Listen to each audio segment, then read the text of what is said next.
Hi guys, কি অবস্থা সবার? Welcome to my new blog. আজকের এই ব্লগে আমরা আছি কক্সবাজার। আজকের এই ব্লগে আপনাদেরকে বোর করাবো না বলে আমি বাসের কোনো ক্লিপস নিয়ে ডাইরেক্ট কক্সবাজারে এসে ব্লগ শুরু করেছি। আমরা এখন লাবণী বিচে যাচ্ছিলাম, কিন্তু লাবণী বিচে যে আমি অনেক এক্সাইটেড হয়ে যাই কোনো ব্লগ ক্লিপস নিয়ে। বিকেলের দিকে আমরা বের হয়েছিলাম মহেশখালী যাওয়ার উদ্দেশ্যে, এবং মহেশখালী যাওয়ার জন্য আমাদেরকে একটি স্পিড বোট ভাড়া করে নিতে হয়।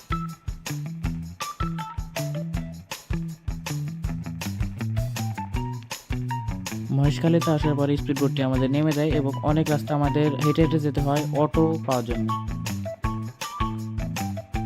এখানে এসে আমরা একটি অটো ভাড়া করে নিই, যে অটোটি আমাদেরকে পুরো মহেশখালী ঘুরে ঘুরে দেখাবে। মহেশখালীতে আসার পর আমার একবারও মনে হয়নি যে আমি কোনো দ্বীপে আছি।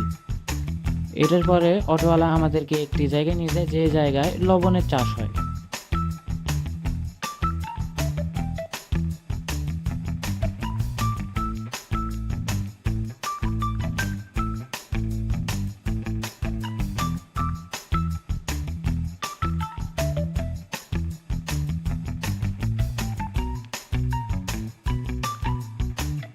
আপনারা এখানে দেখতেই পাচ্ছেন লবণের কত বড় বড় পালা দেওয়া আছে।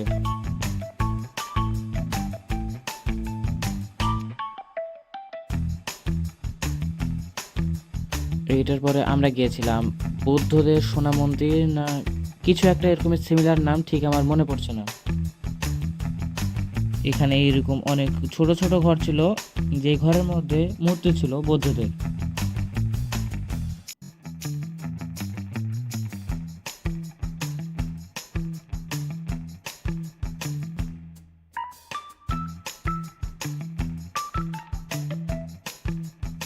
এইখানে আরেকটি ছোট ঘর ছিল এবং ছোট ঘরের মধ্যে আরেকটি মূর্তি ছিল। এই মূর্তিটি আগের মূর্তিটির মতনই।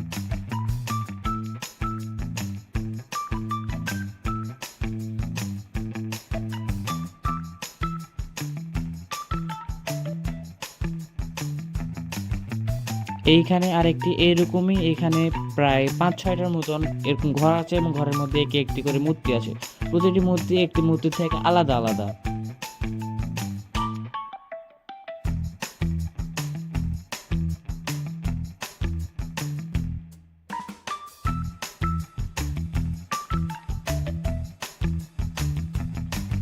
তাছাড়া আরেকটি কথা, আপনাকে এটার ভিতরে ঢুকতে হলে স্যান্ডেল খুলে প্রবেশ করতে হবে, তাছাড়া আপনাদেরকে এখানের ভিতরে ঢুকতে দিবে না।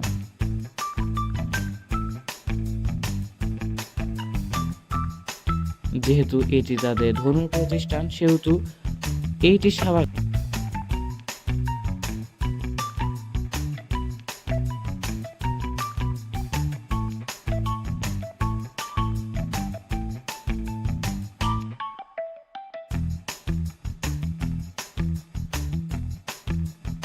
আসার সময় সন্ধ্যা হয়ে যাওয়ার কারণে আমরা কোনো স্পিড বোট পাই না, তাই আমরা একটি ট্রলারে চড়ে আসি।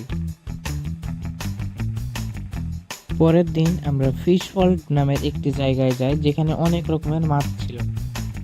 শুধু মাছই নয়, কচ্ছপ সহ আরো অনেক রকমের পানির প্রাণী ছিল। এইখানে একটি ছোট ঝর্ণাও ছিল। এই ফিশ ওয়ার্ল্ডটি অনেক বড়, এখানে 3 থেকে 4 তলা বিল্ডিং মিলেই এই ফিশ ওয়ার্ল্ড তৈরি।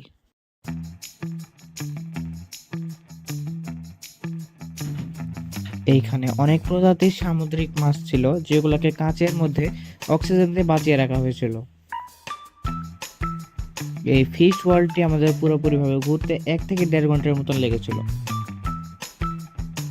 এই ফিশ ওয়ার্ল্ডে শুধু মাছই নয়, এখানে কচ্ছপ, কুমির তো নয়, শার্ক, এরকম অনেক প্রজাতির মাছ ছিল এবং অনেক প্রজাতির সামুদ্রিক প্রাণীও ছিল।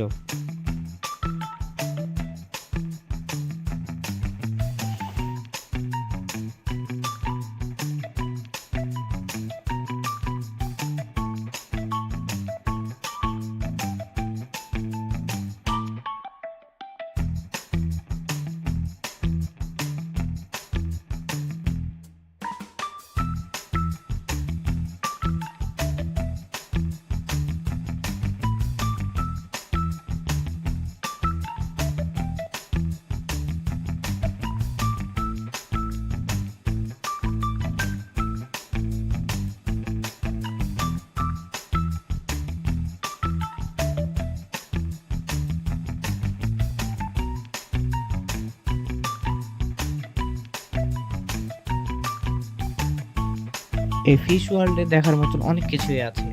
আপনারা যদি কক্সবাজারে আসেন অবশ্যই এই ফিশ ওয়ার্ল্ডে একবারের জন্য হলেও আসবেন।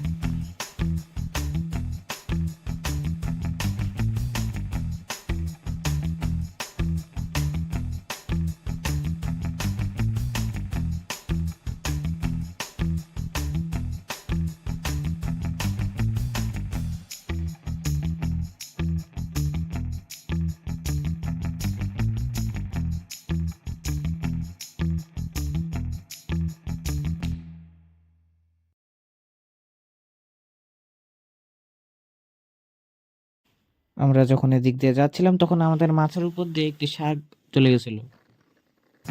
এখানে আমাদের ডানে বামে এবং উপরে সব দিকেই পানি ছিল।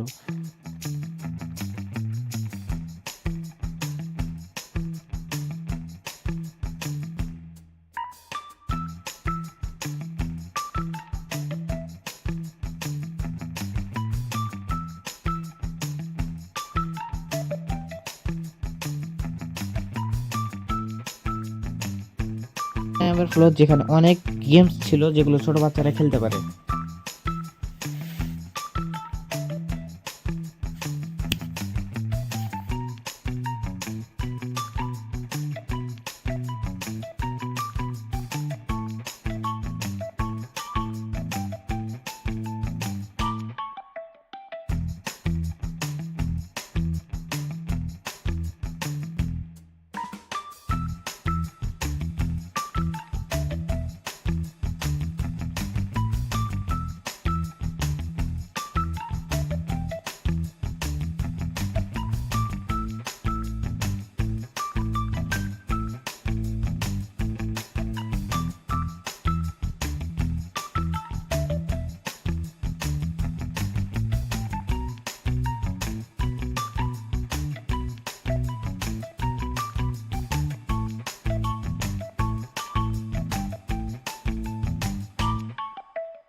এইটা তারপরের দিন, এই দিন আমরা টেকনাফে গিয়েছিলাম বাংলাদেশ এবং মায়ানমারের বর্ডার দেখতে।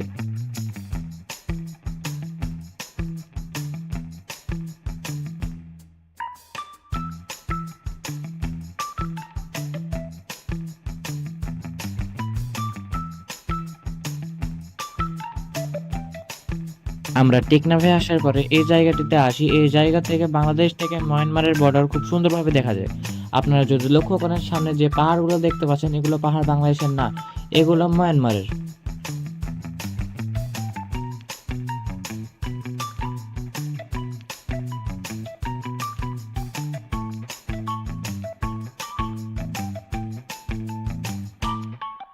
এইটার পরে আমরা একটি বিচে চলে আসি। এই বিচের পানি লাবণী এবং সুগন্ধা বিচের থেকেও অনেক পরিষ্কার।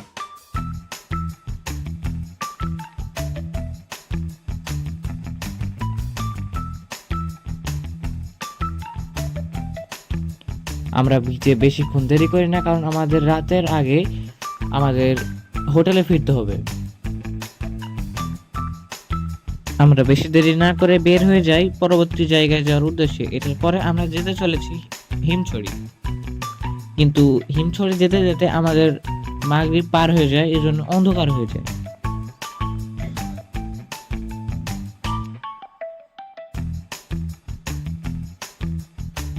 হিমছড়ি আসার পরে আমরা বেশি কিছুই দেখতে পারি না, শুধু হিমছড়ির ঝর্ণাটা দেখার জন্যই আমরা ভিতরে যাওয়ার টিকিট কেটেছিলাম।